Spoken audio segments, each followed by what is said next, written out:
Debate വിത്ത് സ്മൃതി പരുത്തിക്കാട്. മണിപ്പൂരിൽ എന്നോ തുടങ്ങിയതാണ് കലാപം. ഒരു കേന്ദ്ര സർക്കാരിന് വേണമെന്ന് വെച്ചാൽ നിയന്ത്രിക്കാവുന്ന അതിക്രമങ്ങൾ മാസങ്ങളോളം വർഷങ്ങളോളം നീളുന്നത് എങ്ങനെയെന്നാലോചിച്ചാൽ ഉത്തരം ഏതൊരാൾക്കും പിടികിട്ടും. മറ്റിടങ്ങളിലെ ക്രിസ്മസ് ആഘോഷങ്ങൾക്കെതിരായ അതിക്രമങ്ങൾ കണ്ട് അതിശയിച്ച മതേതര കേരളത്തിനു മുന്നിൽ ആദ്യ അപായമണി മുഴക്കുകയാണ് പാലക്കാട്ടെ നല്ലേപ്പള്ളിയും തത്തമംഗലവും. ഒഡീഷയിലെ കന്ധാമാലിലും ഉത്തർപ്രദേശിലെ മൌയിലും മധ്യപ്രദേശിലെ ബീഹാറിലും കർണാടകയിലും ക്രൈസ്തവർക്കെതിരെ ആക്രമണങ്ങൾ ഓരോന്നും നടന്നപ്പോൾ ഐക്യദാർഢ്യത്തോടെ മാത്രം നോക്കി നിൽക്കേണ്ടി വന്നു നമ്മുടെ പ്രബുദ്ധ കേരളം. അവിടെയും ഇപ്പോൾ ഭീഷണി ഉയരുകയാണ്.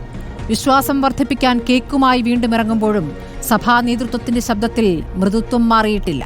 അവിടെ ആദരമെന്നും ഇവിടെ നശിപ്പിക്കലെന്നും പറയാൻ ഒരു യുഹാനോൻ മാർ മിലിത്യോസ് മാത്രം.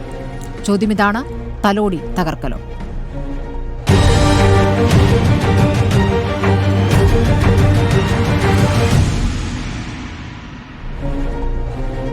ചർച്ചയിൽ CPM-ൽ നിന്നും SK സജീഷ്, BJP-ൽ നിന്നും പ്രകാശ് ബാബു, ജോർജ് പുടിപ്പാറ നിരീക്ഷകനായി, അൽമായ മുന്നേറ്റം പ്രതിനിധി ബിജു തോമസ്. അത് ഞാൻ സഭയിൽ നിന്നുള്ള ഒരു പ്രതിനിധി എന്ന നിലയ്ക്ക് ബിജു തോമസിലേക്ക് ആദ്യം പോകുന്നു.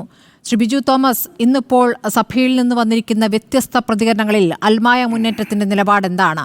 ഇപ്പോൾ മറ്റ് സംസ്ഥാനങ്ങളിൽ നടക്കുന്ന ആക്രമണങ്ങൾ അത് കേരളത്തിൽ ഇവിടെ ഉണ്ടാകില്ല എന്നാണ് എല്ലാ കാലത്തും വിശ്വസിച്ചു പോകുന്നത്. പക്ഷേ ഇപ്പോൾ പാലക്കാട് രണ്ട് സംഭവങ്ങൾ തുടർച്ചയായി അടുത്തടുത്ത് സംഭവിച്ചിരിക്കുന്നു.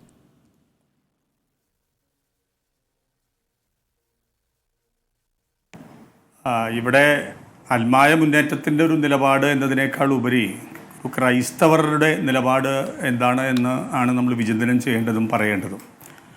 ഒരു ക്രൈസ്തവരെ സംബന്ധിച്ചിടത്തോളം മതസൗഹാർദ്ദത്തിന് എക്കാലവും പ്രാധാന്യം കൊടുത്തിട്ടുള്ള ഒരു നിലപാടാണ് ക്രൈസ്തവരോട് സ്വീകരിച്ചിട്ടുള്ളത്. അത് കേരളത്തിലും ഭാരതത്തിലും എമ്പാടും നമ്മൾ സ്വീകരിച്ചിരിക്കുന്നത് അങ്ങനെയാണ്. എല്ലാ മതങ്ങളോടും ഒരു വിശാലമായ ഒരു കാഴ്ചപ്പാടും എല്ലാ മതങ്ങളെയും ആദരിക്കുക. കത്തോലിക്ക സഭയുടെ ഒരു ഔദ്യോഗികമായ പ്രബോധനം തന്നെ എല്ലാ മതങ്ങളെയും ആദരിക്കുക എന്നുള്ളതാണ്. എല്ലാ മതങ്ങളോടും തുറവിയോട് കാണുക എന്നുള്ളതാണ്. അപ്പോൾ ഇത് ഭാരതത്തിൻ്റെ ഒരു പ്രത്യേകതയാണ്. പക്ഷേ ഈ അടുത്ത കാലത്ത് ആ ഒരു പ്രത്യേകത ഭാരതത്തിന് നഷ്ടപ്പെടുന്ന ഒരു അവസ്ഥ ഉണ്ടായിക്കൊണ്ടിരിക്കുകയാണ്. അത് വളരെ ഖേദകരമാണ്. അപ്പോൾ ഇവിടെ സംഭവിച്ചിരിക്കുന്നത് എന്താണ്? കേരളത്തിൽ മതസൗഹാർദ്ദത്തിന് പേര് കേട്ട കേരളത്തിൽ പോലും ക്രൈസ്തവരുടെ ക്രിസ്മസ് ആഘോഷങ്ങളിൽ ആക്രമിക്കപ്പെടുന്നു. ക്രൈസ്തവർ ആക്രമിക്കപ്പെടുന്ന ഒരു അവസ്ഥ കേരളത്തിലുണ്ടാകുന്നു. ഇത് വളരെ ഭയാനകരമായൊരു അവസ്ഥയാണ്. ഉത്തരേന്ത്യയുടെ കാര്യം നമ്മൾ പറയണ്ട. ഇപ്പോൾ ജാർഖണ്ഡിലാണെങ്കിലും ബീഹാറിലാണെങ്കിലും ഒക്കെ ക്രൈസ്തവ ആഘോഷങ്ങൾ അവിടെ രാത്രിയിൽ അവർക്ക് പള്ളി പോകാൻ പേടിയാണ്. അതുകൊണ്ട് പലപ്പോഴും രാത്രിയിലെ ആഘോഷം പല ഗ്രാമങ്ങളിലും വേണ്ടെന്ന് വെച്ചിരിക്കുന്നു. അത്രയ്ക്കും ഭയാനകരമായ ഒരു അന്തരീക്ഷത്തിലൂടെ ഇവിടുത്തെ ക്രൈസ്തവ ന്യൂനപക്ഷം പോയിക്കൊണ്ടിരിക്കുന്ന ഒരു സാഹചര്യത്തിൽ അതിന് സകലവിധ ഒത്താശയും ഇവിടുത്തെ ഗവൺമെൻറ്റും ഭരണകൂടവും കൊടുക്കുന്ന ഒരു സാഹചര്യത്തിൽ ഈ ഒരു സാഹചര്യത്തിലാണ് CBSEയുടെ ക്രിസ്മസ് ആഘോഷത്തിൽ പ്രധാനമന്ത്രി പങ്കെടുത്ത് പുഷ്പാർച്ചന നടത്തുന്നു. പ്രധാനമന്ത്രിയെ വലിയ ആദരവോടുകൂടി സ്വീകരിക്കുന്ന ഒരു സഭാ നേതൃത്വത്തെയാണ് നമ്മൾ കാണുന്നത്. CBSEയുടെ പ്രസിഡന്റ് പറഞ്ഞത് ഞങ്ങൾ BJP നേതാവിനെ അല്ല വിളിച്ചത്, പ്രധാനമന്ത്രിയാണ് വിളിച്ചത് എന്നുള്ളതാണ്. ശരിയാണ്, പ്രധാനമന്ത്രി തന്നെയാണ് വിളിച്ചത്. പക്ഷെ ഇവിടെ ചില നിലപാടുകൾ നമ്മൾ പറയേണ്ടതില്ലേ? ചില നിലപാടുകൾ നമ്മൾ പ്രധാനമന്ത്രിയോട് പറയേണ്ട സമയത്ത് പറയേണ്ടതുപോലെ പറയാൻ എന്തുകൊണ്ട് സഭാ നേതൃത്വം മടിക്കുന്നു? അതിലാണ് നമുക്ക് എല്ലാവർക്കും കുറേ സംശയങ്ങൾ ഉണ്ടാകുന്നത്. അപ്പോൾ ഇവിടെ ശരിക്കും പറഞ്ഞാൽ BJPയുടെ ഭരണകൂടം സഭാ നേതൃത്വത്തോട് അടുക്കുന്നു എന്നതിനേക്കാൾ ഉപരി സഭാ നേതൃത്വം ഈ BJPയോട് അടുക്കുന്നു. രാജ്യത്താകെ തന്നെ 2% മാത്രം വരുന്ന ക്രിസ്ത്യൻ ന്യൂനപക്ഷത്തിനെതിരെ നടന്നിരിക്കുന്ന ആക്രമണങ്ങളുടെ കണക്കുകളൊക്കെ പുറത്തു വന്നിട്ടുണ്ടല്ലോ. ഈ വർഷം മാത്രം നടന്നിരിക്കുന്നത് 743 ആക്രമണങ്ങളാണ്. ഈ വർഷം മാത്രമുള്ള കണക്കാണ് ഞാൻ പറയുന്നത്. അത് 2014 മുതൽ നോക്കുകയാണെങ്കിൽ കണക്കുകൾ പടിപടിയായി ഉയരുന്ന കണക്കാണ് കാണുന്നത്. അപ്പോഴാണ് ഇവിടെ ഒറ്റപ്പെട്ട സംഭവമല്ലേ കേരളത്തിലേത്? ഇന്ന് നടന്നത് ശരി, ഒരു ദിവസം നടക്കുന്നു, തൊട്ടു പിന്നാലെ അടുത്ത ദിവസം നടക്കുന്നു. ഇങ്ങനെ ഒറ്റപ്പെട്ട സംഭവങ്ങൾ ആവർത്തിച്ചാണ് ഇതിൻ്റെ എണ്ണം പെരുകുന്നത്. അപ്പോൾ അതിനെ മൃദു സമീപനത്തോടുകൂടി അല്ലെങ്കിൽ എന്താ ആശങ്കയാണോ, ഭയമാണോ, വിധേയത്വമാണോ? മനസ്സിലാകുന്നില്ല. എന്താണ് യഥാർത്ഥത്തിൽ സഭയുടെ പ്രതിനിധികളിൽ നിന്ന് വരുന്ന പ്രതികരണങ്ങൾ? ഒരൊറ്റ പ്രതികരണം മാത്രമാണ് ഇവിടെ ആശങ്കയുടെ പ്രതികരണമായി വന്നിട്ടുള്ളത്. തൃശ്ശൂർ ഭദ്രാസനാധിപൻ്റേതാണ്. അദ്ദേഹത്തിൻ്റേത് ഒറ്റപ്പെട്ട ശബ്ദമാണെന്ന് പറയും. താങ്കൾ പറഞ്ഞു ഇപ്പോൾ മതവിശ്വാസികൾ പറയേണ്ട ഒരു അഭിപ്രായമെന്ന്. അപ്പോൾ താങ്കളുടെ ഒരു അഭിപ്രായം അല്ല യഥാർത്ഥത്തിൽ സഭയുടെ പ്രതിനിധികളിൽ നിന്ന് പൊതുവായി വന്നിരിക്കുന്നത്? അത് തീർച്ചയായിട്ടും അതെ. കാരണം ഇവിടുത്തെ ബഹുഭൂരിപക്ഷം വരുന്ന വിശ്വാസികൾ ചിന്തിക്കുന്നത് പോലെ അല്ല ഇപ്പോൾ പലപ്പോഴും സഭാ നേതൃത്വം ചിന്തിക്കുന്നത്. സഭാ നേതൃത്വത്തിന് പലപ്പോഴും പലതും സംരക്ഷിക്കേണ്ടത് ഒരു ആവശ്യമായി വന്നിരിക്കുന്നു. അതുകൊണ്ട് അവർ ഭരണകൂടത്തോട്, അത് ഇപ്പോൾ ഇവിടെ ഇടതുപക്ഷത്തോടാണെങ്കിൽ അവിടെ BJPയോട്, അങ്ങനെ ഒരു ഒട്ടി നിൽക്കേണ്ട ഒരു അവസ്ഥയിലേക്ക് സഭാ നേതൃത്വം പോകുന്നു എന്നൊരു ഗതികേട് തീർച്ചയായിട്ടും അത് വളരെ ലജ്ജാകരമായ ഒരു സംഭവമാണ്.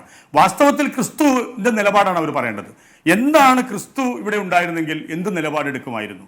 അപ്പോൾ തെറ്റാണെന്ന് പറയാനും പീഡനമാണെന്ന് പറയാനുമുള്ള ഒരു ചങ്കൂറ്റം എന്തുകൊണ്ട് സഭാ നേതൃത്വത്തിന് ഇല്ലാതെ പോകുന്നു? ഇപ്പോൾ പ്രധാനമന്ത്രി തീർച്ചയായിട്ടും നല്ലൊരു സാഹചര്യത്തിൽ പ്രധാനമന്ത്രി വരുന്നു, CBCIയുടെ ആസ്ഥാനത്ത് വരുന്നു, ക്രിസ്മസ് ആഘോഷത്തിൽ പങ്കെടുക്കുന്നു, നല്ല കാര്യം.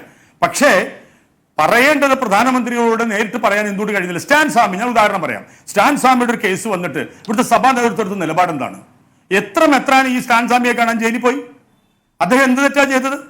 ഇവിടുത്തെ പാവപ്പെട്ടവർക്ക് വേണ്ടി, ആദിവാസികൾക്ക് വേണ്ടിയൊക്കെ നീതിക്ക് വേണ്ടി ഒരു നിലപാടെടുത്തതിന്റെ പേരിൽ അദ്ദേഹത്തെ മാവോയിസ്റ്റ് മുദ്രകുത്തി അദ്ദേഹം ജയിലിലടച്ചു. ആ വന്യ പുരോഹിതൻ അവിടെ കിടന്ന് മരിച്ചു. ഏത് മത നേതാക്കന്മാരാണ് അദ്ദേഹത്തെ ജയിലിൽ പോയി കണ്ടത്? അതേസമയം ഫ്രാങ്കോയെ ജയിലിൽ പോയി കാണാനും അവരെ സ്വീകരിക്കാനും ഇവിടെ സഭാ നേതാക്കന്മാരുണ്ടായിരുന്നു. ഇത് വളരെ ഗതികെട്ടുള്ള ഒരു അവസ്ഥയാണ്. അപ്പം അതുകൊണ്ട് നമ്മൾ പറയുന്നത് ഇവിടെ മതസൗഹാർദ്ദം നിലനിൽക്കണം. പക്ഷേ രാഷ്ട്രീയമായി മതത്തെ ഉപയോഗിക്കുന്ന ഈ അജണ്ടയ്ക്കെതിരെ അതിശക്തമായി നിലപാടെടുക്കാൻ ക്രൈസ്തവ നേതൃത്വത്തിന് കടമയുണ്ട്. ശരി, ശ്രീ പ്രകാശ് ബാബു, കേരളത്തിലെ 2 സംഭവങ്ങൾ അതിനെ അപലപിക്കുന്നുണ്ട്. അതേസമയം തന്നെ VHP ഈ സംഭവത്തിൽ നിയമപരമായി അതിനെ നേരിടുമെന്നാണ് പറയുന്നത്. അപ്പോൾ എന്തിനെ നേരിടുമെന്നാണ്? സ്കൂളിൽ നടന്ന ക്രിസ്മസ് ആഘോഷം അലങ്കോലപ്പെടുത്തുക, കുട്ടികളെ ഭയപ്പെടുത്തുക, ആദ്യത്തെ സംഭവം അതാണ്. തൊട്ടടുത്ത ദിവസം തത്തമംഗലത്തെ സ്കൂളും സമാനമായി പുൽക്കൂട് തകർക്കുന്ന രൂപത്തിലേക്ക് പ്രവർത്തനം പോവുക. വേറെയും ആലപ്പുഴയിൽ നിന്നും ഒരു വാർത്ത കൂടി റിപ്പോർട്ട് ചെയ്യപ്പെടുന്നുണ്ട്. ഇത്തരത്തിൽ ഭീഷണിപ്പെടുത്തി എന്നുള്ളൊരു വിവരം കൂടി പുറത്തു വരുന്നുണ്ട്. അപ്പോൾ ഇത് കേരളത്തിൽ മറ്റ് സംസ്ഥാനങ്ങളിൽ നടന്ന പോലെ ഇപ്പോൾ കേരളത്തിലും അത് ആവർത്തിക്കുമ്പോൾ സംസ്ഥാനത്തെ BJP നേതൃത്വത്തിന് എന്താണ് പറയാനുള്ളത്, പ്രകാശ് ബാബു?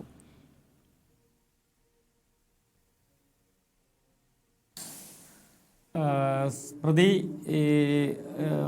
ഒരു ക്ലാരിഫിക്കേഷന് വേണ്ടിയിട്ടാണ് ഈ തത്തമംഗലത്തെ കൂട് തകർക്കലുമായി, ക്രിസ്മസ് കൂട് തകർക്കലുമായി ബന്ധപ്പെട്ട് ആരെങ്കിലും അറസ്റ്റ് ചെയ്തതായിട്ട് അറിവുണ്ടോ? എനിക്കതിനെക്കുറിച്ച് അറിവില്ല, അതുകൊണ്ടാണ് ചോദിച്ചിട്ടുള്ളത്. രണ്ടാമത്തെ സംഭവത്തിൽ ആളെ കിട്ടിയിട്ടില്ല, പരിശോധിച്ചു വരുന്നു. പ്രത്യേക അന്വേഷണ സംഘമുണ്ട് 2 കാര്യങ്ങളും അന്വേഷിക്കാൻ. ആദ്യത്തെ സംഭവത്തിൽ മാത്രമേ അറസ്റ്റ് ഉണ്ടായിട്ടുള്ളൂ. ആലപ്പുഴയിൽ അല്ല സ്മൃതി, 3 സംഭവം പറഞ്ഞുകൊണ്ടാണ്. ആലപ്പുഴയിലും ഒന്നും സംഭവിച്ചില്ല. ആലപ്പുഴയിൽ ഭീഷണിപ്പെടുത്തി എന്നുള്ള വിവരം വാർത്തയായി വരുന്നു. ആലപ്പുഴയിൽ ക്രിസ്മസ് സന്ദേശം നൽകിയ 3 പാസ്റ്റർമാരെ ഭീഷണിപ്പെടുത്തി.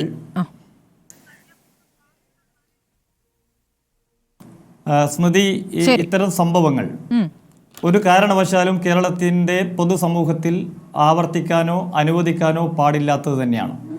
അക്കാര്യത്തിൽ നിലപാടിൽ ഒരു തരി ഞങ്ങളും വ്യതിയാനം ചെലുത്തുന്ന പാർട്ടിയുമല്ല.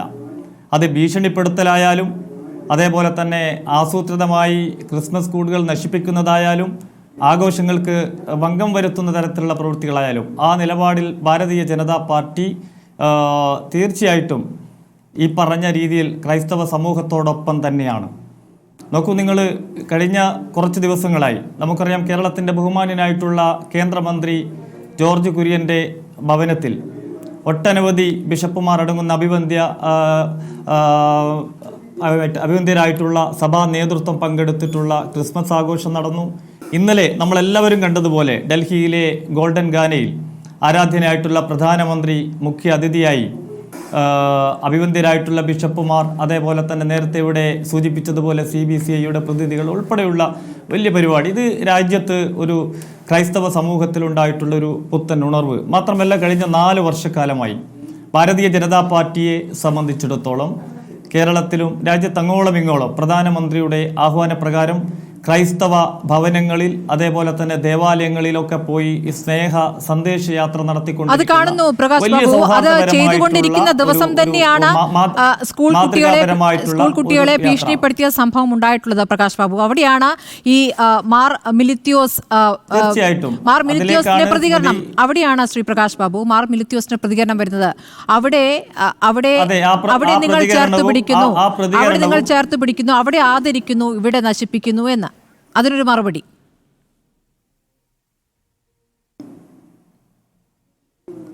അല്ല, ഞങ്ങളെ സംബന്ധിച്ചിടത്തോളം ഇന്ത്യ ഭരിക്കുന്ന രാഷ്ട്രീയ പാർട്ടിയാണ് ഭാരതീയ ജനതാ പാർട്ടി.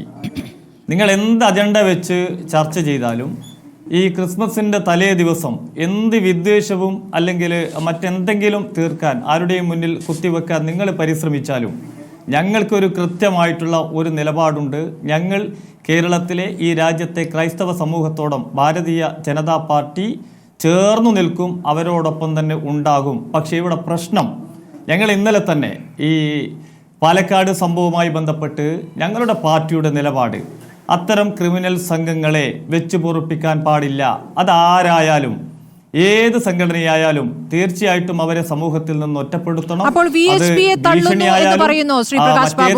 കുറച്ചുകൂടി വ്യക്തതയ്ക്ക് അല്ലല്ല, VHP ഇക്കാര്യത്തിൽ നിയമപരമായി നേരിടുമെന്നാണ് പറഞ്ഞിട്ടുള്ളത്. ഈ സംഭവത്തെ അതൊരു പിഴവായി അവർ കാണുന്നില്ല. അല്ല, VHP സംഘപരിവാർ സംഘടനയാണല്ലോ. അപ്പോൾ VHPയുടെ നിലപാടിനെ തള്ളുകയാണോ BJP? കുറച്ചുകൂടി വ്യക്തമായി പറയാമല്ലോ പ്രകാശ് ബാബുവിന്. സ്മൃതി, ഈ റിപ്പോർട്ടർ നമ്മുടെ ഒരു ആയിരക്കണക്കിന് പേരടങ്ങുന്ന ഒരു കുടുംബത്തിൽ നിങ്ങളുടെ റിപ്പോർട്ടറിൻ്റെ ഒരു ഓൺലൈൻ മീഡിയ സംഘത്തിൽ ഏതെങ്കിലും ഒരാൾ ചെയ്ത ഒരു പ്രവൃത്തി റിപ്പോർട്ടറിന്റെ മാധ്യമ മാനേജ്മെന്റ് ഏറ്റെടുക്കുമോ? ഇല്ല, തള്ളിക്കളയും. നിങ്ങൾ ഏറ്റെടുക്കുമോ? തള്ളിക്കളയും. മാനേജ്മെന്റിന്റെ തീരുമാനം നടപ്പിലാക്കിയതാണെങ്കിൽ തള്ളിക്കളയും, നടപടിയെടുക്കും. അതുപോലെയല്ലോ ഇത് നോക്കൂ, കുട്ടികളെയാണ് ഭയപ്പെടുത്തിയിരിക്കുന്നത്. താങ്കൾ ഈ പറഞ്ഞ പോലെ വെറുപ്പ്, വിദ്വേഷം അത് കുത്തിവെക്കാൻ ശ്രമിച്ചവരെ പറ്റിയാണ് നമ്മൾ ചർച്ച ചെയ്തത്. അത് നമ്മളല്ല ചെയ്തത്. കുട്ടികളെ ഭയപ്പെടുത്താൻ ആരെങ്കിലും അങ്ങനെ ശ്രമിച്ചിട്ടുണ്ടെങ്കിൽ BJPയുടെ സംസ്ഥാന അധ്യക്ഷൻ പച്ചക്ക് അവരെ തള്ളി പറഞ്ഞിട്ടുണ്ട്. ഭാരതീയ ജനതാ പാർട്ടി എന്നുള്ള നിലയ്ക്ക് ഞങ്ങൾക്ക് ചെയ്യാൻ പറ്റുന്നത് ഇത്തരത്തിലുള്ള ക്രിമിനൽ സംഘങ്ങളെ തള്ളി പറയുക, ഒപ്പം തന്നെ നിങ്ങൾ ഈ വികാരഭരിതരാക്കാൻ നോക്കുന്ന, അതേപോലെ തന്നെ നിങ്ങൾ നുള്ളി നോവിപ്പിക്കാൻ ശ്രമിക്കുന്ന, വിദ്വേഷം ഉണ്ടാക്കാൻ ശ്രമിക്കുന്ന ആ ഒരു പ്രവർത്തനത്തിൽ നിന്ന് ക്രിസ്ത്യൻ സഹോദരന്മാരോടൊപ്പം ചേർന്ന് നിന്ന് അവരുടെ വികാരത്തിനൊപ്പം ഞങ്ങൾ നിൽക്കും. അതിൽ ഒരു തർക്കവുമില്ല. രണ്ടാമതൊരു കാര്യം, ഇവിടെ കഴിഞ്ഞ 2-3 വർഷമായിട്ട് നമ്മൾ ഇതൊക്കെ കണ്ടുകൊണ്ടിരിക്കുന്നതാണ്. കേരളത്തിൽ നാളെ നമ്മൾ ഈ ക്രിസ്മസ് ആണല്ലോ സ്മൃതി. നിങ്ങൾ മനസ്സിലാക്കേണ്ട ഒരു കാര്യം, 600 പേർ ഒരായുസ് മുഴുവൻ ഉണ്ടാക്കിയിട്ടുള്ള കിടപ്പാടത്തിൽ നിന്ന് ആട്ടി ഓടിക്കപ്പെട്ട് ഈ ഒരു പുണ്യ ദിനത്തിൽ പോലും വീട്ടിൽ നിൽക്കാൻ സാധിക്കാത്ത സാഹചര്യത്തിൽ സമരമുഖത്താണ്. ഇതല്ല ഇവിടെ ചർച്ച ചെയ്യുന്നത്. അവരെ ചേർത്ത്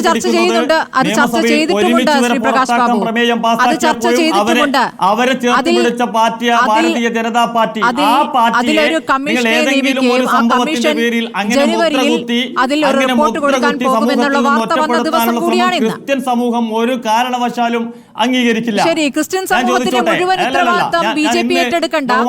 ശ്രീ പ്രകാശ് ബാബു, ഒരു മിനിറ്റ്, താങ്കളിൽ നിന്ന് വ്യക്തമായ മറുപടി കിട്ടണം. താങ്കൾ പറഞ്ഞല്ലോ അക്രമത്തെ പൂർണ്ണമായും തള്ളിക്കളയുന്നു. ശരി, നല്ല കാര്യം. പ്രകാശ് ബാബു, താങ്കൾ പറഞ്ഞ നല്ല കാര്യം. ബിഷപ്പിനെ ഭീഷണിപ്പെടുത്തിയപ്പോൾ നിങ്ങളെ കണ്ടിട്ടില്ല. പ്രകാശ് ബാബു, നല്ല കാര്യം നിങ്ങൾ പറഞ്ഞത്. ഈ അക്രമ സംഭവത്തെ തള്ളിക്കളയുന്നു. നിങ്ങളെ കണ്ടിട്ടില്ല. പ്രകാശ് ബാബു, ഒരു മിനിറ്റ്. പ്രകാശ് ബാബു, ഒന്ന് പറയുന്ന കേൾക്കൂ. നിങ്ങളെ കണ്ടിട്ടില്ല. പ്രകാശ് ബാബു, പ്രകാശ് ബാബു പറയില്ല. ഒന്ന് പറയട്ടെ. നിങ്ങൾ മാത്രം പറഞ്ഞു കേൾക്കാനല്ല. എന്റെ ചോദ്യത്തിന് വ്യക്തമായ മറുപടി ഒന്ന് തരൂ. ക്രിസ്മസിന്റെ തലേ ദിവസം വന്ന് നിങ്ങളുടെ ചർച്ച അണ്ണാക്കി തള്ളുമ്പോൾ അതിന് മാത്രം ഉത്തരം പറയാൻ നല്ല ഭാഷ ഉപയോഗിക്കാമല്ലോ. നല്ല ഭാഷയിൽ സംസാരിക്കൂ പ്രകാശ് ബാബു. നമ്മൾ എത്ര തവണ ചർച്ചയ്ക്ക് ഇരുന്നതാണ്. എന്തിനാണ് ഈ മോശം ഭാഷ ഉപയോഗിക്കുന്നത്? അല്ലല്ല, അണ്ണാക്കി തള്ളോ എന്ന് പറയുന്നത് മോശം ഭാഷ, നല്ല മോശം ഭാഷയാണ്, ഒരു സംശയവും ഇല്ല. നമ്മളിവിടെ മാന്യമായ സംസാരം പോരെ? ആണല്ലേ? അങ്ങനെ അത് സ്മൃതിക്ക് അത് മോശം ഭാഷയാണെങ്കിൽ അണ്ണാക്കിൽ തള്ളുക എന്നുള്ളത് ഞങ്ങളത് മോശമായിട്ടുള്ളൊരു ഭാഷയായിട്ടല്ല. നിങ്ങൾ അവിടെ പൊതു സദസ്സിൽ സംസാരിക്കേണ്ട ഭാഷയല്ല. നിങ്ങൾ പറയുന്നതിന് മാത്രം ഉത്തരം പറയാൻ വന്നവരല്ല ഞങ്ങൾ. വേണ്ട, നിങ്ങൾക്ക് പറയാനുള്ള സന്ദേശം പറയാം. ഒരു പാർട്ടി, ഒരു സംഘടനയെ കുറ്റപ്പെടുത്താൻ വേണ്ടി ഏകപക്ഷീയമായിട്ട് ചോദിക്കുന്നതിന് മാത്രം ഉത്തരം പറയാൻ വന്നതല്ല. കേരളത്തിന്റെ പൊതുസമൂഹത്തിൽ നടന്ന കാര്യങ്ങളും ശരി, പൊതുസമൂഹത്തോട് നിങ്ങൾക്കുള്ള സന്ദേശം പറയാനുള്ള അവസരം തന്നെയാണ്, ഒരു സംശയമില്ല. ഒറ്റ മിനിറ്റ്, ഇനി ചോദ്യം കേൾക്കൂ. ഒറ്റ ചോദ്യം. ഇത്ര നേരം പറഞ്ഞല്ലോ പ്രകാശ് ബാബു, ഇത്ര നേരം പറഞ്ഞല്ലോ ഒറ്റ കാര്യം. ഇല്ലല്ലേ, ഞാൻ താങ്കളോട് ഒട്ടും ദോഷം കൊള്ളുന്നില്ല. ഒരു മിനിറ്റ്, ഒറ്റ മിനിറ്റ് ശ്രീ പ്രകാശ് ബാബു. ബേസിക് ആയ ചോദ്യം നിങ്ങൾ പറഞ്ഞു. BJP തള്ളിക്കളഞ്ഞിരിക്കുന്നു, ഈ അക്രമത്തെ BJP തള്ളിക്കളയുന്നു. നല്ല കാര്യം പ്രകാശ് ബാബു. പക്ഷേ VHPയുടെ ഈ നടപടിയെ തള്ളിക്കളയുന്നു എന്ന വാചകം നിങ്ങളിൽ നിന്നില്ല. ഇതൊരു വ്യക്തി ചെയ്തതല്ല, ആ സംഘടനയുടെ നിലപാടാണ്. അതുകൊണ്ടാണ് സംഘടന നടപടിയുമായി മുന്നോട്ട് പോകുമെന്ന് പറയും, നിയമ നടപടിയുമായി മുന്നോട്ട് പോകുമെന്ന് പറയും. അപ്പോൾ VHPയുടെ നിലപാടല്ല ഇക്കാര്യത്തിൽ BJPക്ക് എന്നൊന്ന് പറയൂ. ആ ഒരു വാചകം കേൾക്കട്ടെ. സ്മൃതി, VHPയുടെ നേതൃത്വം ഇങ്ങനെ ഏതെങ്കിലും ക്രിസ്മസ് ആഘോഷങ്ങൾ തടസ്സപ്പെടുത്തണമെന്ന് ഔദ്യോഗികമായി അറിയിച്ച എന്തെങ്കിലും ഒരു പത്രക്കുറിപ്പ് സ്മൃതിയുടെ കയ്യിലുണ്ടെങ്കിൽ ഒന്ന് തള്ളി പറയാം. സ്കൂളിലെ ക്രിസ്മസ് ആഘോഷം ഇതാ ഞങ്ങൾ ആക്രമിക്കാൻ പോകുന്നു എന്ന രൂപത്തിലാണോ പ്രതികരിക്കുക? ഈ അക്രമികൾ അറസ്റ്റിലായപ്പോഴാണ് പറഞ്ഞത് ഞങ്ങൾ നിയമപരമായി നേരിടുമെന്ന്. അതായത് ഈ അക്രമ സംഭവം തെറ്റായി പോയി എന്ന് VHP പറഞ്ഞിട്ടില്ല. പ്രകാശ് ബാബു, കേൾക്കുന്നവർക്ക് നല്ല സെൻസ് ഉണ്ട്, കേൾക്കുന്നവർക്ക് സെൻസ് ഉണ്ട്, കേൾക്കുന്നവർക്ക് എല്ലാവർക്കും സെൻസ് ഉണ്ട്. പ്രകാശ് ബാബു പറഞ്ഞ കാര്യം ഏതെങ്കിലും മൂന്ന് പേർ ചെയ്ത ഒരു പ്രവൃത്തി, അങ്ങനെ ഏതെങ്കിലും 3 പേരല്ല, എവിടെ നിന്നോ വന്ന 3 പേരല്ല പ്രകാശ് ബാബു. അത് BJP അല്ലെങ്കിൽ പോലും അത് ഏത് പാർട്ടിയായാലും ഞങ്ങൾ അത് തള്ളി പറയും. പകരം ഞാൻ സൂചിപ്പിച്ചത് കാസർഗോഡ് പുൽക്കൂട് തകർത്തപ്പോൾ സ്മൃതിയുടെ ആവേശം കണ്ടിട്ടില്ല. കാസർഗോഡ് 2 വർഷം മുമ്പ് കുരിശ് തകർത്തപ്പോൾ നിങ്ങളെ കണ്ടിട്ടില്ല. പള്ളിമുറ്റത്ത് കരോൾ സംഘത്തെ പരസ്യമായി ആക്രമിച്ച് അതിലുള്ള യുവതികളെ മാനഭംഗപ്പെടുത്തുന്നതിന് സമാനമായ കേസെടുത്തപ്പോൾ നിങ്ങളുടെ ഒന്നും ആവേശം കണ്ടിട്ടില്ല. അത് കാരണം അത് മതനിരപേക്ഷ പാർട്ടികൾ തന്നെയാണ്. CPIM കോൺഗ്രസും ഇവിടെ BJPയുടെ ഒരു മെമ്പർഷിപ്പ് പോലും ഇല്ലാത്തൊരു സംഭവത്തിൽ തലേ ദിവസം ക്രിസ്ത്യൻ പള്ളികളെ ആക്രമിച്ചോ? അതൊരു പുതിയ സംഭവമാണല്ലോ പ്രകാശ് ബാബു. CPM കോൺഗ്രസ് ഇവിടുത്തെ ക്രിസ്ത്യൻ പള്ളികൾ ആക്രമിച്ചു. ഞാൻ പറഞ്ഞുതരാം സ്മൃതിക്ക് ഞാൻ പറഞ്ഞുതരാം. സ്മൃതി, അതാണ് ചില മാധ്യമ പ്രവർത്തകർക്ക് ചിലതിന് നല്ല കാര്യം പറയൂ. 2000 അങ്കമാലിയിൽ ലിറ്റിൽ ഫ്ലവർ ആശുപത്രിയോടനുബന്ധിച്ചുള്ള കുരിശുപള്ളി തകർത്തതാരാ? ബഹുമാനപ്പെട്ട EK നായനാർ കേരളത്തിന്റെ മുഖ്യമന്ത്രിയായിരിക്കുമ്പോ. ഇനി സ്മൃതിക്ക് ഒന്നുകൂടി പറഞ്ഞു തരാം. 12 ലക്ഷം രൂപ സ്മൃതിയുടെയും എന്റെയും നികുതി പണം എടുത്തിട്ടാണ് CPIMന്റെ ഏരിയ സെക്രട്ടറിക്ക് പ്രവേശനം കൊടുക്കാത്തതിന്റെ പേരിൽ ലിറ്റിൽ ഫ്ലവർ ആശുപത്രിയിലെ കുരിശുപള്ളിയിലെ കുരിശ് തകർത്ത് ബൈബിള് കത്തിച്ച നടപടി ഉണ്ടായിട്ട് അതെല്ലാം നഷ്ടപരിഹാരം കൊടുത്ത സ്മൃതിക്ക് അറിയില്ലെങ്കിൽ എഴുതി വെച്ചോ. ഇനി രണ്ടാമത് 2 കൊല്ലം മുമ്പ് കോട്ടയം ജില്ലയിൽ പട്ടിമുറ്റം എന്ന് പറയുന്ന സ്ഥലത്ത് DYFIയുടെ 20 അംഗ സംഘം കരോൾ സംഘത്തിനിടയിലേക്ക് അതിക്രമിച്ചു കയറി ഇതിവിടെ നടത്താൻ സമ്മതിക്കില്ല എന്ന് പറഞ്ഞ് ആക്രമിച്ചതിന്റെ പേരിൽ 20 പേർക്കെതിരെ കേസുള്ള കാര്യം സ്മൃതി അറിയോ? അതറിയോ? അത് DYFI SK സജീഷിന്റെ പാർട്ടിയാ. എന്താ ഒഫൻസ് എന്നറിയോ? 153A 354 IPC. 1 മതസ്പർദ്ധ, 2 മാനഭംഗം. അറിയോ? ഇത് കോട്ടയത്താ. ഈ സമയത്തൊന്നും മതനിരപേക്ഷ പാർട്ടികൾ ഒന്നാം തരം ഇത്തരത്തിലുള്ള ക്രൈസ്തവ സമൂഹത്തിനെതിരെ വേട്ട് നടത്തിയപ്പോ അത് റിപ്പോർട്ടർ കണ്ടിട്ടില്ല, മാധ്യമ പ്രവർത്തകർ കണ്ടിട്ടില്ല. പക്ഷെ ഇപ്പോഴും അത് കേസായിട്ട് നിലനിൽക്കുന്നു. ഞാൻ കേരളത്തിന്റെ മണ്ണിൽ 2010 ഒരു മിനിറ്റ്. സഭയിൽ നിന്ന് തന്നെയാണ് എതിർ ശബ്ദം BJPയുമായി ബന്ധപ്പെട്ട് അല്ലല്ല സജീഷ് വരാം അടുത്ത ഘട്ടത്തിൽ വരാം. സഭയിൽ നിന്ന് തന്നെയാണ് എതിർ ശബ്ദം ഉയർന്നിട്ടുള്ളത്. നമ്മളെ സംബന്ധിച്ച് രാജ്യത്ത് ഈ ക്രിസ്ത്യൻ ന്യൂനപക്ഷങ്ങൾക്ക് നേരെ നടക്കുന്ന ആക്രമണങ്ങളുടെ കൃത്യമായ കണക്കുകളുണ്ട്.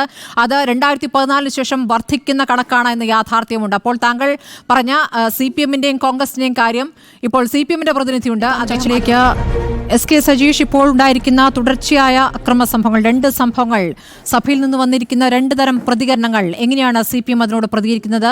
ഇന്ന് മുഖ്യമന്ത്രിയുടെ സന്ദേശത്തിൽ, ക്രിസ്മസ് സന്ദേശത്തിൽ ഭിന്നതയുണ്ടാക്കാൻ ശ്രമിക്കുന്ന ക്ഷുദ്ര നീക്കങ്ങൾ തടയണം, അതിനെ എതിർക്കണമെന്ന് പ്രതികരിച്ചിട്ടുണ്ട്. അത് സർക്കാർ നിലപാടാണ്. CPM ഇതിനെ എങ്ങനെയാണ് പ്രതിരോധിക്കുന്നത്?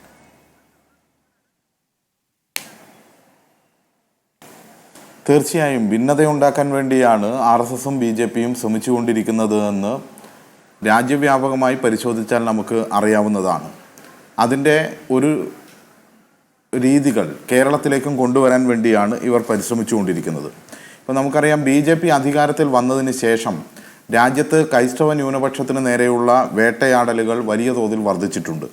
2014 127 അക്രമങ്ങളാണ് ക്രൈസ്തവ വിഭാഗത്തിന് നേരെ ഉണ്ടായതെങ്കിൽ 2019 ആകുമ്പോൾ അത് 328 വർദ്ധിച്ചു.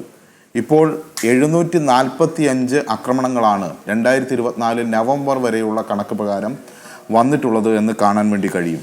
ഇതിൽ മണിപ്പൂർ ഉൾപ്പെടുന്നതല്ല.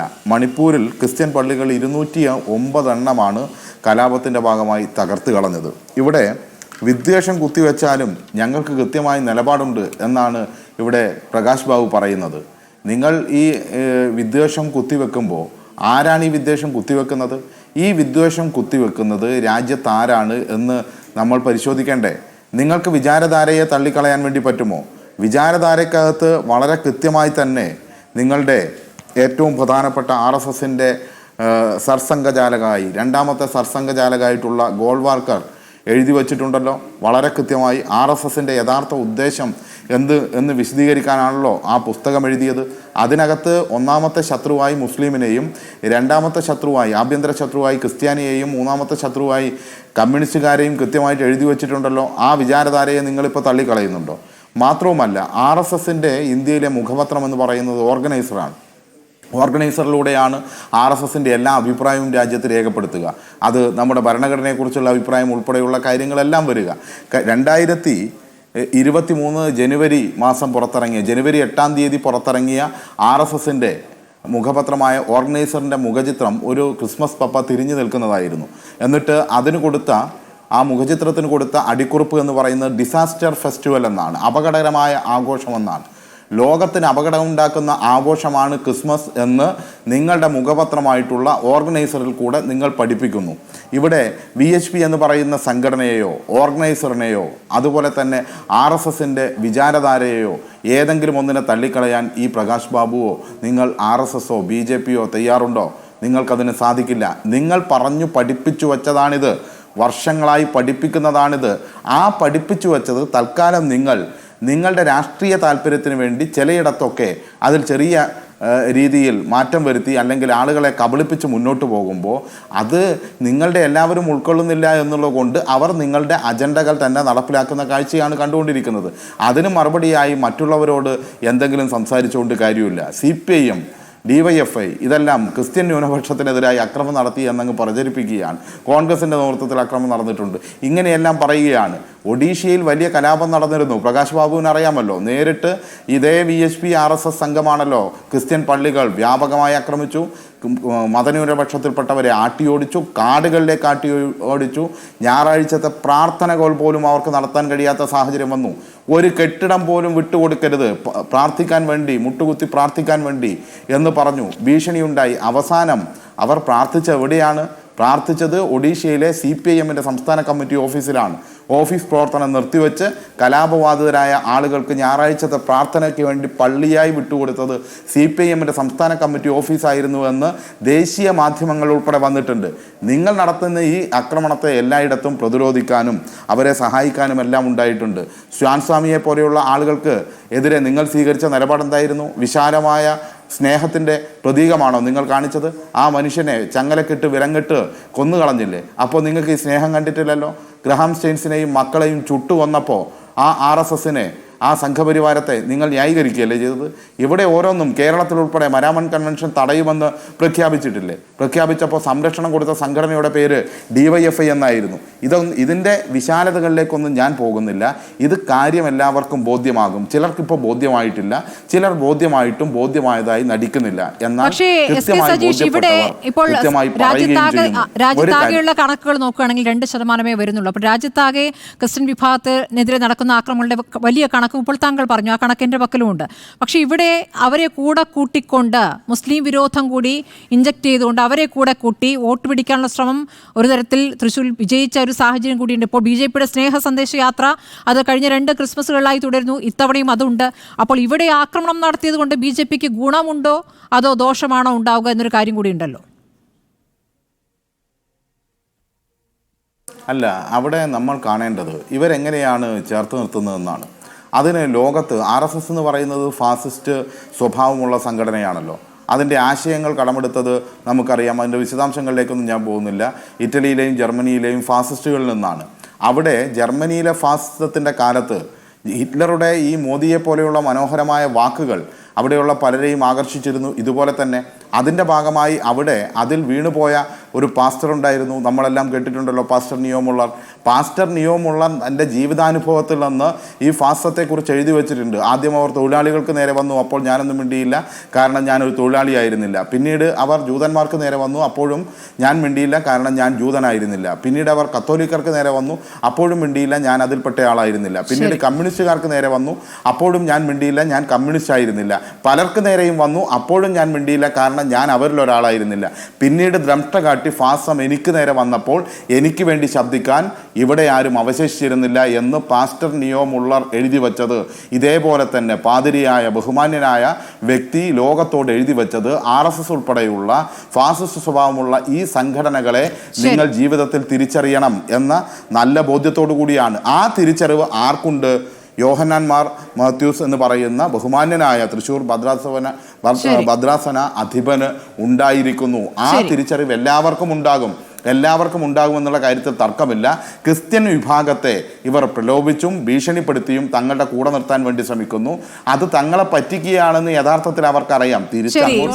താങ്കളിലേക്ക് അവസാനം വന്നതിൽ താങ്കൾ ക്ഷമിക്കണം. ചർച്ചയിൽ ഏറ്റവും ആദ്യം എത്തിയതും താങ്കളാണ്. ബാക്കി രണ്ട് പ്രതിനിധികൾ, CPM പ്രതിനിധിയും BJP പ്രതിനിധിയും വൈകിയതുകൊണ്ടാണ് നമ്മുടെ ചർച്ച തന്നെ വൈകിപ്പോയത്. ശ്രീ ജോർജ് പൊടിപ്പാറ, സഭയുടെ 2 തരം പ്രതികരണങ്ങൾ വരുന്നല്ലോ. ഇപ്പോൾ ഞങ്ങൾ വൈകിയല്ല കേട്ടോ, അങ്ങനെ തെറ്റിദ്ധരിപ്പിക്കരുത്. നിങ്ങളുടെ ആളുകൾ എത്താൻ വൈകിയോണ്ടാണ്. ചർച്ച സജീഷ് വൈകി സജീഷിനെ വിളിച്ചപ്പോൾ കിട്ടിയില്ല എന്നാണ് പറഞ്ഞത്. അല്ല, വിളിച്ചപ്പോൾ കിട്ടിയില്ല എന്നാണ് പറഞ്ഞത്. സജീഷിനെ വിളിച്ചിട്ട് കിട്ടിയില്ല എന്നാണ് എനിക്ക് കിട്ടിയത്. ശരി, ഞാൻ അന്വേഷിക്കാം. എന്റെ ചർച്ച വൈകി എന്നൊരു യാഥാർത്ഥ്യമുണ്ട് സജീഷ്. ശരി, ഉള്ള സമയം ഇനി കളയണ്ട. ശ്രീ ജോർജ് പൊടിപ്പാറയിലേക്ക് മറ്റുള്ളവരെ കുറ്റപ്പെടുത്തുകയല്ല. അല്ലല്ല, എന്റെ ചർച്ച 8:15 തുടങ്ങാൻ എപ്പോഴും ഞങ്ങളെ കുറ്റപ്പെടുത്തരുത്. അങ്ങനെ പറയല്ലേ സജീഷ്. എന്റെ ചർച്ച വൈകിയല്ലോ, സത്യമാണല്ലോ. നിങ്ങൾ ചോദിച്ചാൽ മതി. വിളിച്ചപ്പോ ഫോൺ എടുത്തില്ല. അങ്ങനെ എന്തിനും ഞങ്ങളെ കുറ്റപ്പെടുത്തല്ലേ സ്മൃതി? അങ്ങനെയല്ലേ? എനിക്ക് കിട്ടിയ വിവരം അതാണ്, ഞാൻ അന്വേഷിക്കാം. എനിക്ക് കിട്ടിയ വിവരം അതാണ്, ഞാൻ അന്വേഷിക്കാം. സത്യാവസ്ഥ അന്വേഷിക്കാം. ശരി, ഞാൻ ഒന്ന് പോട്ടെ ജോർജ് പൊടിപ്പാറയിലേക്ക്. ഏതൊരു അവസരം കിട്ടിയാലും ഞങ്ങളെ കുറ്റപ്പെടുത്തരുത്.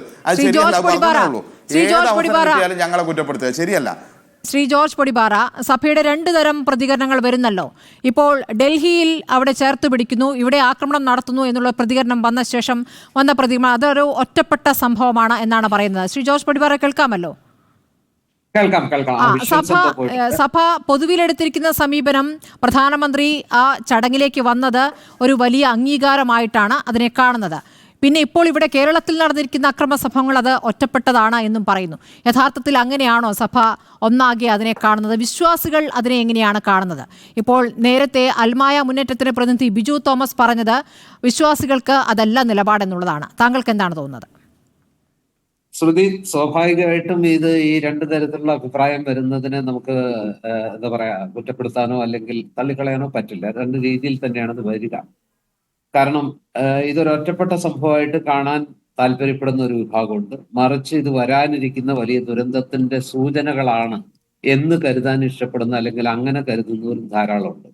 ശ്രുതി ഇതിന്റെ തുടക്കത്തിൽ ആമുഖമായിട്ട് അല്ലെങ്കിൽ ഇൻട്രോയിൽ പറഞ്ഞതുപോലെ മുമ്പൊക്കെ ഒറീസയില് സ്റ്റെയിൻസ് കുടുംബം കൊല്ലപ്പെട്ടത്, അവരെ ചുട്ടരിച്ചത്, അതുപോലെ തന്നെ സ്റ്റാൻസ്വാമി വിഷയം, അങ്ങനെ 100 കണക്കിന് സംഭവങ്ങളൊക്കെ നടക്കുമ്പോൾ അത് ഒറീസയിലാണ്, മധ്യപ്രദേശിലാണ്, അതല്ലെന്നുണ്ടെങ്കിൽ ഛത്തീസ്ഗഡിലാണ്, ഇങ്ങനെയൊക്കെ കരുതി നമ്മൾ ആശ്വസിച്ചിരുന്നു. പക്ഷേ കേരളം എന്ന് പറയുന്ന കുറെ കൂടി പ്രബുദ്ധമായ മതനിരപേക്ഷതയെ നെഞ്ചേറ്റുന്ന ഒരു സംസ്ഥാനമാണ്. ഇവിടെ അത്തരത്തിലുള്ള സംഭവങ്ങളൊന്നും ഉണ്ടാവില്ല.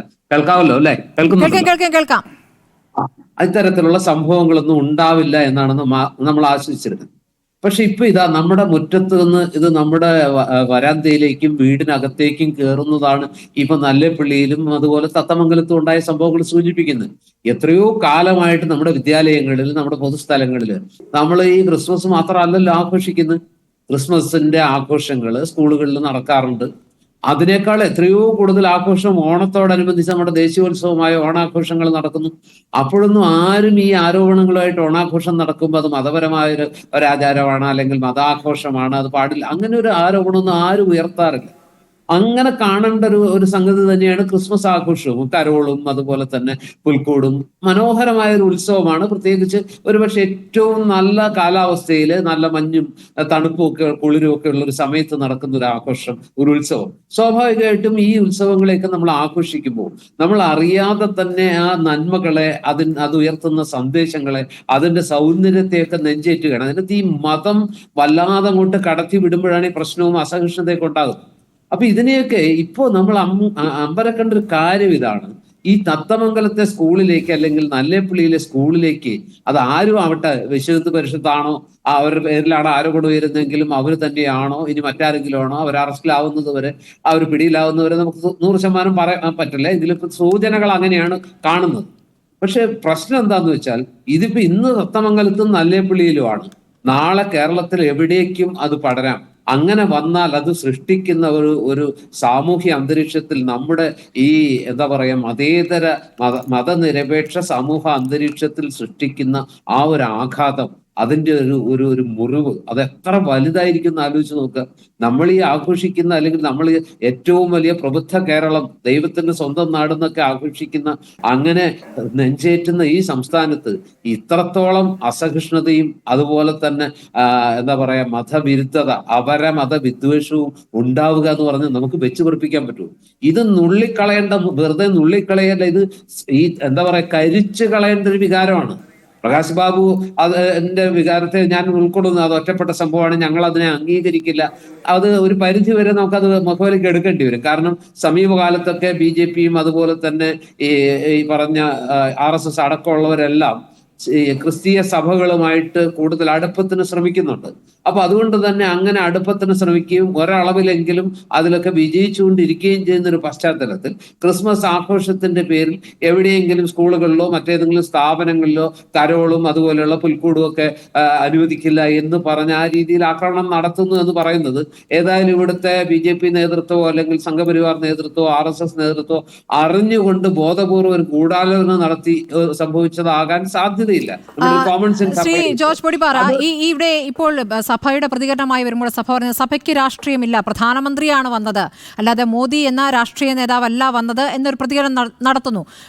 പ്രധാനമന്ത്രിയെ ക്ഷണിച്ചു എന്ന രൂപത്തിൽ വേണമെങ്കിൽ അതിനെ മനസ്സിലാക്കാം. പക്ഷേ സഭയ്ക്ക് രാഷ്ട്രീയമില്ല എന്ന് പറയുന്നത് എത്രത്തോളം ആത്മാർത്ഥമായിട്ടാണ്? സഭ എല്ലാ കാലത്തും രാഷ്ട്രീയ നിലപാടെടുത്തിട്ടുണ്ട്, പ്രത്യേകിച്ച് കേരളത്തിൽ കൃത്യമായ രാഷ്ട്രീയ നിലപാടെടുത്തിട്ടുള്ളതാണ്.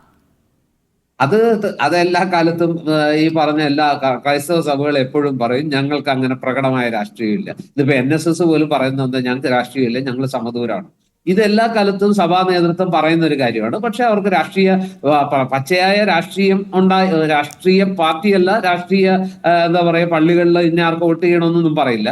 പക്ഷെ അവരുടെ ഉള്ളിൽ അവരുടേതായ ഒരു രാഷ്ട്രീയമുണ്ട്, അവർക്ക് രാഷ്ട്രീയ താല്പര്യങ്ങളുണ്ട്, രാഷ്ട്രീയ എന്താ പറയാ കാഴ്ചപ്പാടുണ്ട്, അതനുസരിച്ച് നിലപാടുകളുമുണ്ട്. അതനുസരിച്ച് ആര് വരണം എന്നൊക്കെ ആഗ്രഹിക്കാറുണ്ട്. അതിനെ പരോക്ഷമായി പിന്തുണയ്ക്കുന്ന നിലപാടുകൾ പലപ്പോഴും സ്വീകരിച്ചിട്ടുമുണ്ട്. ഒട്ടും രാഷ്ട്രീയമില്ല, രാഷ്ട്രീയത്തിന് അതീതമാണ്, ഞങ്ങളിലില്ല രാഷ്ട്രീയം എന്നൊക്കെ വിളിച്ചു പറഞ്ഞാൽ അതൊരു ആത്മവഞ്ചനയാണ്. ഇവിടെ പക്ഷേ മാർ ആൻഡ്രൂസ് താഴത്ത് അദ്ദേഹം CBCയുടെ അധ്യക്ഷനാണ്.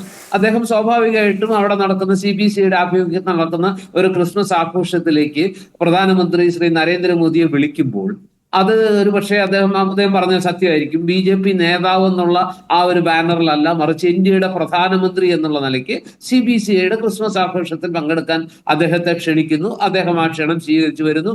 അദ്ദേഹം കൂടുതൽ പുഷ്പാർച്ചന നടത്തുന്നു, മനോഹരമായ ഒരു മതനിരപേക്ഷ പ്രസംഗം നടത്തുന്നു, ചില ഖേദങ്ങൾ നടത്തുന്നു. ഇതൊക്കെ ശരിയാണ്. പക്ഷെ അദ്ദേഹം ബോധപൂർവം തന്നെ ഏറ്റവും കൂടുതൽ ക്രിസ്ത്യൻ പള്ളികൾ ആക്രമിച്ച മണിപ്പൂരിനെ കുറിച്ച് നിശബ്ദത പാലിക്കും. കഴിഞ്ഞ വർഷം ഇത് വലിയൊരു വിവാദമായതാണ്.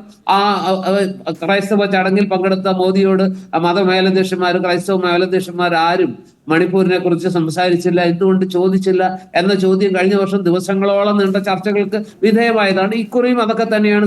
അതൊരു സുജനമര്യാദയാണ്. പ്രധാനമന്ത്രി പരിപാടിയിൽ പങ്കെടുക്കുമ്പോൾ അദ്ദേഹത്തിന് അസുഖകരമായ ചോദ്യങ്ങൾ ചോദിക്കുക എന്നുള്ളത് ബുദ്ധിമുട്ടാണ്. മാത്രമല്ല അത് ചിലപ്പോൾ കൂടുതൽ പ്രശ്നങ്ങളിലേക്ക് പോകും. അതായത് ഈ ക്രൈസ്തവ സഭകൾ എപ്പോഴും കുറെ കൂടി ഒരു എന്താ പറയുക ഒരു സേഫ് ഗെയിം കളിക്കാൻ ഇഷ്ടപ്പെടുന്നവരാണ്.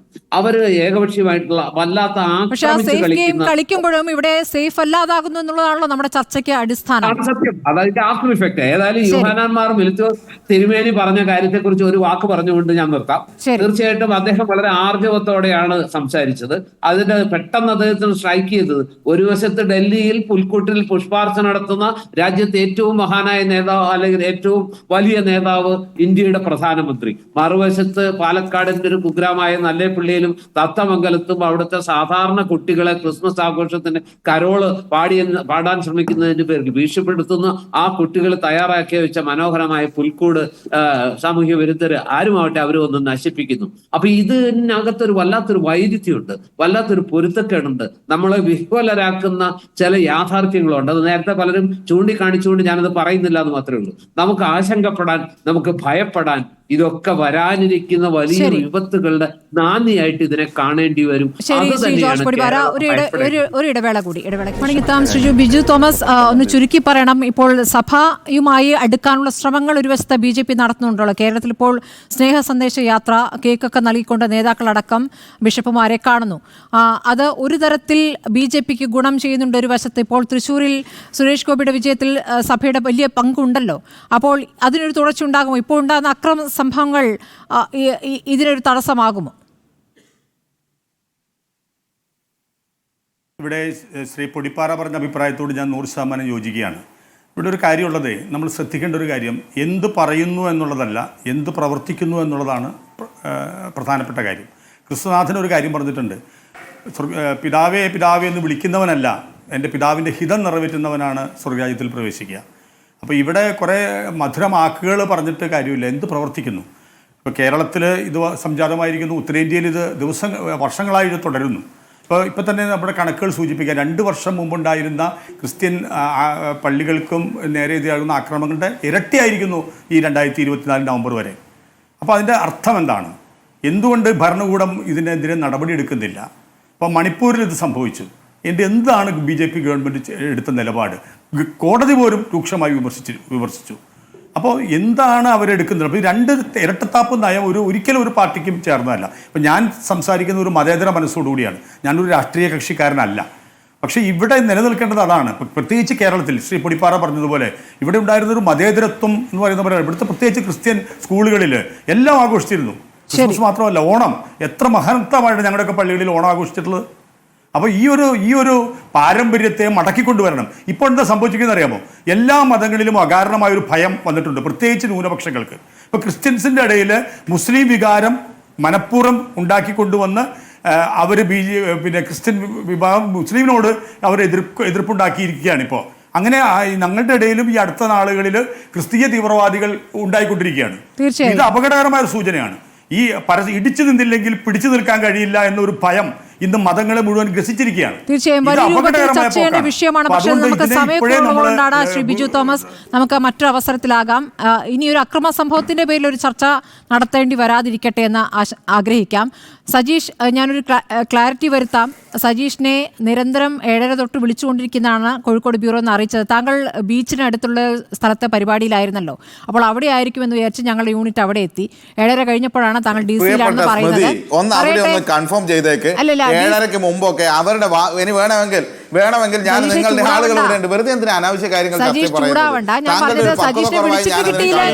കാരണം അതൊക്കെ നമ്മുടെ ഇന്റേണൽ ആയിട്ടുള്ള വിഷയമാണ്. അല്ല, എനിക്ക് എന്റെ ചർച്ച 8:15 തുടങ്ങിയെന്നുള്ള ഇന്റേണൽ വിഷയമല്ലല്ലോ.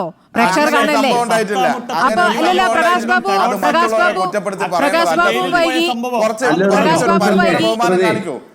അതേക്കുറിച്ച് ഒരു സംവാദം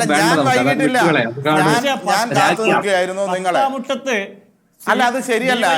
ഇതൊരു ഇന്റേണൽ ആയിട്ടുള്ള കാര്യമാണ്. നിങ്ങൾ ഇതൊക്കെ ചർച്ചയിൽ പറയുന്നത്, നമ്മൾ പലതും സംസാരിക്കാറില്ല.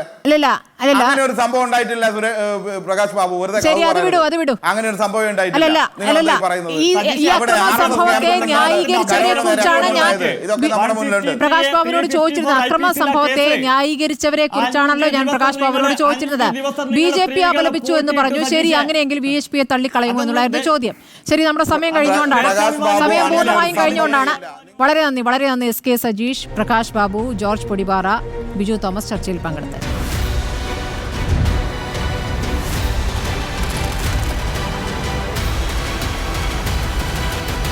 ഡിബേറ്റ് വിത്ത് സ്മൃതി പരുത്തിക്കാട്.